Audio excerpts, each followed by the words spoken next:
Hi friends, చిన్నపిల్లలు ఎక్కువగా junk food తింటే లావ్ అవుతారు, పళ్ళు పాడవుతాయని మాత్రమే ఇన్నాళ్ళు అనుకున్నాం.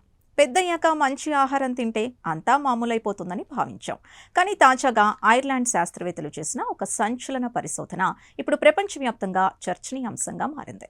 చిన్నతనంలో అధిక కొవ్వు, ఎక్కువ చక్కెరున్న ఫుడ్స్ తినడం వల్ల పిల్లల మెదడులో ఆకలిని నియంత్రించే వ్యవస్థ శాశ్వతంగా మారిపోతుందని ఈ స్టడీ చెబుతోంది.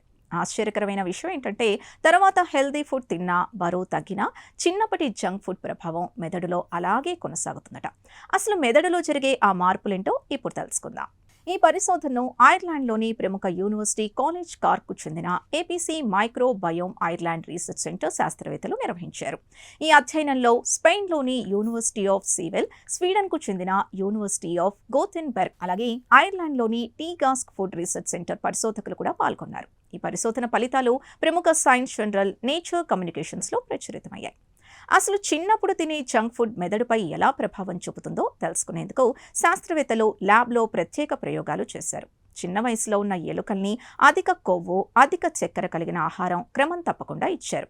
ఆ తర్వాత వాటికి హెల్దీ డైట్ ఇచ్చి శరీర బరువును మళ్లీ సాధారణ స్థితికి తీసుకొచ్చారు. కానీ ఆశ్చర్యకరమైన విషయం ఏంటంటే, పెద్దయ్యా కూడా అవి తినే అలవాట్లు పూర్తిగా మారిపోయాయి. అవి సాధారణంగా తినకుండా ఎక్కువగా ఆహారం తీసుకోవడం ప్రారంభించాయి. అంటే శరీరం బయటకు నార్మల్గా కనిపించినా మెదడు లోపల మాత్రం చిన్నప్పటి జంక్ ఫుడ్ ప్రభావం అలాగే మిగిలిపోయిందని శాస్త్రవేత్తలు గుర్తించారు.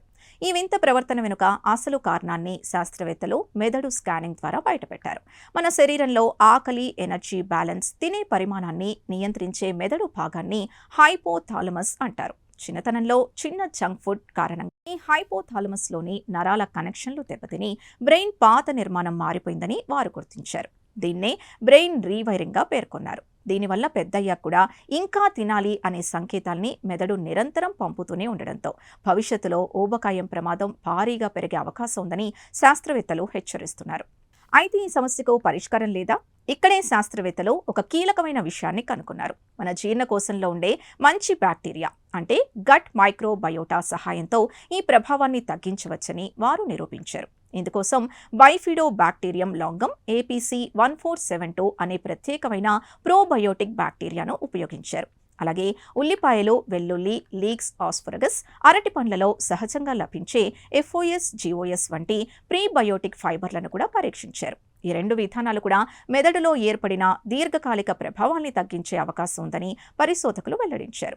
ఈ పరిశోధన భవిష్యత్తులో పిల్లల ఆరోగ్యంపై పెద్ద మార్పులకు దారితీసే అవకాశం ఉందని నిపుణులు చెబుతున్నారు. ప్రస్తుతం చిన్నపిల్లలు బర్త్డే పార్టీలు, స్కూల్ ఈవెంట్లు, స్పోర్ట్స్ యాక్టివిటీస్, రివార్డ్స్ పేరుతో అధికంగా చాక్లెట్లు, బర్గర్లు, ప్యాకెట్ జంక్ ఫుడ్స్ తీసుకుంటున్నారు. దీనివల్ల చిన్న వయసులోనే వారి ఫుడ్ ప్రిఫరెన్స్ పూర్తిగా మారిపోతోంది. అయితే చిన్నప్పటి నుంచే గట్ మైక్రోబయోటాను ఆరోగ్యకరంగా ఉంచే ఆహారం ఇవ్వడం ద్వారా భవిష్యత్తులో పిల్లలు అతిగా తినే అలవాట్లను తగ్గించవచ్చని ఈ స్టడీ చెబుతోంది. చూసారుగా, చిన్నప్పటి ఆహారం కేవలం శరీర బరువును మాత్రమే కాదు, పిల్లల మెదడు పనితీరును కూడా జీవితాంతం ప్రభావితం చేయగలదని ఈ పరిశోధన స్పష్టం చేసింది. అలాగే మన పొట్టలోని మంచి బ్యాక్టీరియా మెదడు ఆరోగ్యాన్ని కాపాడటంలో ఎంత కీలక పాత్ర పోషిస్తుందో కూడా బయటపడింది. భవిష్యత్తులో ఊబకాయం వంటి సమస్యల్ని తగ్గించేందుకు, పిల్లలు తినే అలవాట్లను నియంత్రించేందుకు మైక్రోబయోమ్ ఆధారిత థెరపీలో ఒక కొత్త ఆశగా మారే అవకాశం ఉందని శాస్త్రవేత్తలు చెబుతున్నారు. ఈ ప్రత్యేక కథనంపై మీ అభిప్రాయాల్ని కమెంట్స్ ద్వారా తెలపండి. వీడియో నచ్చితే లైక్ చేసి ఛానల్ని సబ్స్క్రైబ్ చేసుకోండి.